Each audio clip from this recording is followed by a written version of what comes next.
তৃতীয়ার সকালে শহরে আতঙ্ক। পোর্ট উইলিয়ামের কাছে গঙ্গাবক্ষে নৌসেনার স্পিডবোটে আগুন, বিস্ফোরণ। ঘড়ির কাঁটায় তখন সকাল 7:30।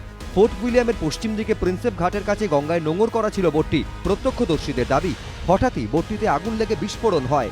সাত সকালে বিস্ফোরণের শব্দে কেঁপে ওঠে চারপাশ। নিমেষে ভস্মীভূত হয়ে যায় বোটটি। ঘটনাস্থলে যায় দমকলের 2টি engine.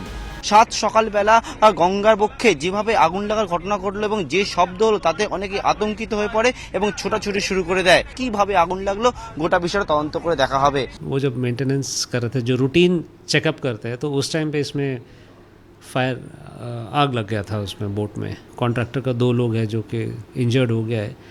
But as far as I am concerned, मतलब आई एम श्योर कि नेवी का कोई उसमें आदमी नहीं था, कोई हमारा सेलर्स इंजर्ड नहीं हुआ है।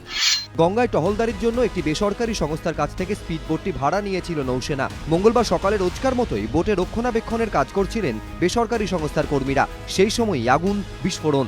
জখম হন ওই 2 কর্মী। কিন্তু কিভাবে আগুন লাগলো স্পিডবোটে? প্রাথমিক তদন্তে নৌসেনার অনুমান, কোনোভাবে বোটের জ্বালানি ট্যাঙ্কে আগুন লেগে যায় আর তা থেকেই বিস্ফোরণ। হিন্দল দে, পার্থপ্রতিম ঘোষ ও সমিত সেনগুপ্ত, এবিপি আনন্দ।